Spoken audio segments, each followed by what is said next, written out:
안녕하세요 여러분, 도깨민식입니다. 어제의 경우는 GDP 결과 발표부터 시작해서 정말 많은 일이 있었는데요. 우선 테슬라를 시작으로 한번 알아보도록 하겠습니다. 우선 테슬라는 어제 약 2% 정도의 상승으로 마감을 하였습니다. 어제도 마찬가지로 장중에 옵션 현황에 대해서 이렇게 멤버십 분들께 공유를 드렸는데요. 테슬라가 장중에 이미 $220를 넘어서 상승을 하고 있는 중이었고요. 그때 기준으로 풋옵션의 현황을 한번 보니 제가 오전에 파악했던 $220의 풋옵션이 1.78K에서 2.27K로 더 공고화된 상태임이 확인된 것입니다.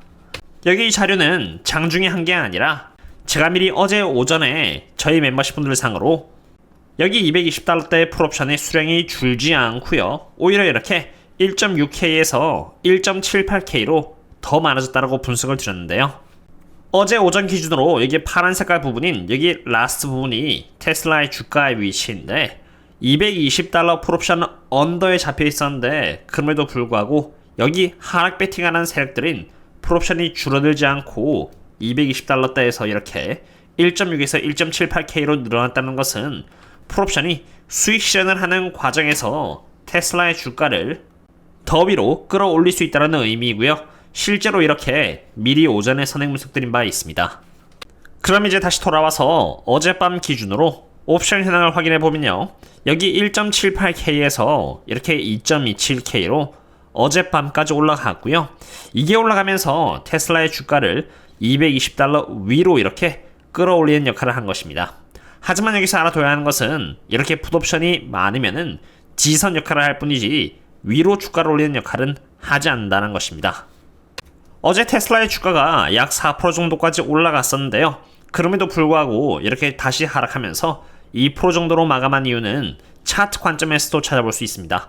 테슬라의 경우는 실적에서 미스를 하면서 여기 빨강 부분인 큰 갭을 만들면서 내려갔습니다.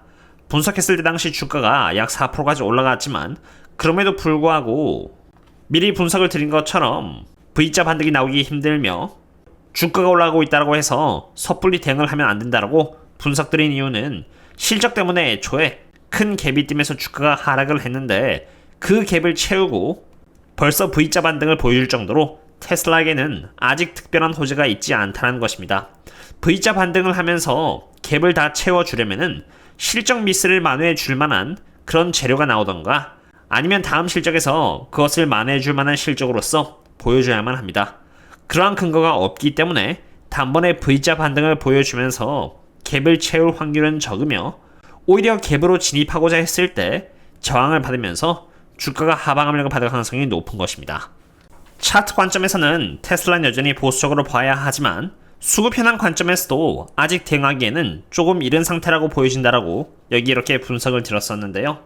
그 이유는 테슬라가 위치한 여기 Consumer Discretion Index는 여기 위크닝에서 수급 현황이 가장 안 좋은 레깅 쪽으로 가고 있는 것이지 아직 도착하진 않았기 때문입니다.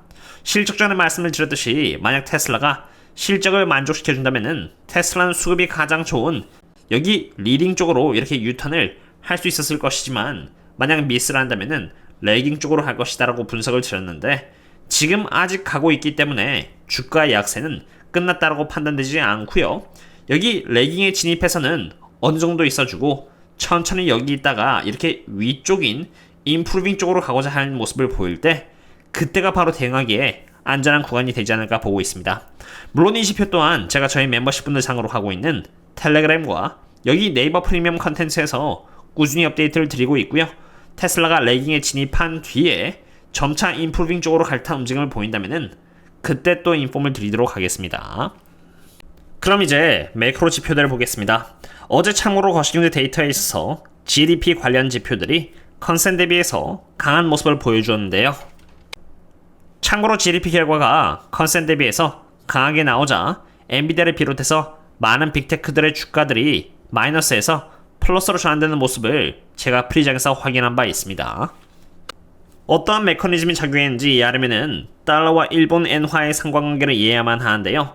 지난번 영상에서도 설명드렸지만 우선 오랜 기간에 걸쳐서 일본이 제로금리 정책을 펼치고 있었고 바로 그러한 이유에서 투자자들은 무료로 엔화를 빌려서 미국의 엔비디아나 전 세계적으로 여러 자산에 투자를 할 수 있었는데 이번 7월 31일 일본 중앙은행인 BOJ에서 금리 인상을 처음으로 할 것이다라는 가능성이 높아짐에 따라서 이제 더 이상 과거처럼 저렴하게 돈을 빌려서 투자하는 것이 어려워졌고 그 자산들을 이제 빼는 과정에서 나스닥을 포함해서 S&P 500 또한 이렇게 하락을 한 것입니다. 실제로 그 증거를 보기 위해서 달러의 분자를 넣고요. 분모에다가 일본 엔화를 넣은 지표를 보겠는데요.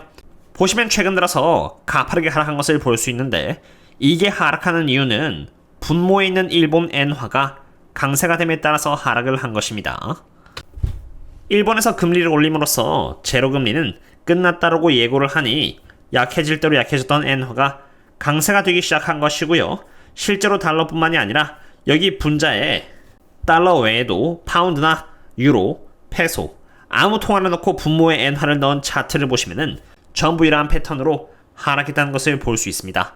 즉 분자에 있는 달러가 약세가 된 것이 아니라 분모에 있는 엔화가 강세가 됨에 따라서 이러한 지표들을 하락하게 만든 것입니다. 그런데 이 지표를 잘 보시면은 어제 이렇게 쭉 하락을 하다가 아래 꼬리를 만들면서 상승을 했다는 것을 볼 수 있는데 이러한 모양이 나온 이유는 GDP의 결과가 강하게 나온 탓입니다. GDP가 강하게 나오면서 미국의 경제가 강하다는 것을 보여주었고 그 과정에서 분자에 있는 달러가 오르게 된 것입니다. 달러가 오르면서 이 지표는 반등을 하게 되었고요. 여기 나스닥인 파란색 지표와도 비슷한 상관관계를 갖고 있었기 때문에 나스닥도 하락을 상대적으로 덜 할 수 있게 된 것입니다. 두 개의 지표가 동일한 상관관계에 있기 때문에 앞으로도 달러와 엔화의 상관관계를 보는 것은 매우 중요합니다. 어제 GDP 지표가 나오면서 하락한 것을 막아주었지만 사실 오랜 기간에 걸쳐서 제로금리를 고수해온 일본이 한번 금리 인상을 하기 시작하면은 이제 제로금리는 끝난 것임을 의미하는 것이기 때문에 다시 제로금리로 나중에 돌아간다기보다는 이제 앞으로 금리를 천천히 인상시켜 나간다는 쪽이 더 가능성이 높습니다. 그렇기 때문에 비록 나스닥이 하락을 약 8% 정도 하였지만 사실 이 정도 하락은 지금까지 올라온 것에 비하면은 큰 하락은 아니라고 보고 있고요. 7월 31일 여전히 일본 금리 인상의 결과가 남아있기 때문에 저는 여전히 보수적으로 보고자 합니다.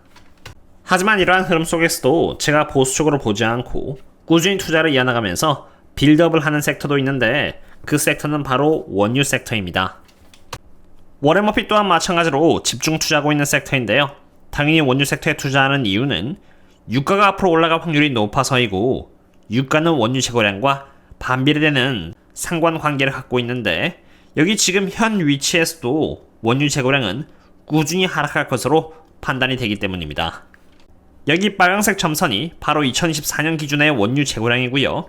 여기 밑에 보시면은 이렇게 2019년부터 2023년까지의 원유 재고량 또한 동일한 주를 기준으로 비교를 했는데 이번 주 수요일을 기준으로 해서 24년 원유 재고량은 여기 회색 아래인 2022년을 제외하고는 지금 올타임 로우를 갱신하고 있다는 것이고요. 이 흐름이 이렇게 계속된다면은 유가는 한두 달 안에는 $90도 갈 수 있다고 보고 있습니다. 어떤 저평가 기업이 수혜를 볼지는 이미 네이버 프리미엄 컨텐츠와 텔레그램에다가 이렇게 다 공유를 지어 놓았고요. 특히나 원유 쪽의 경우는 이렇게 제가 거의 매일 숙제를 해서 드리기 때문에 장기 투자함에 있어서 특별한 불안함 없이 꾸준히 투자를 이어나갈 수 있을 것이라고 봅니다. 오늘의 분석은 여기까지 되겠고요. 즐거운 주말 되셨으면 합니다. 그럼 다음에 또 만나요. See you later.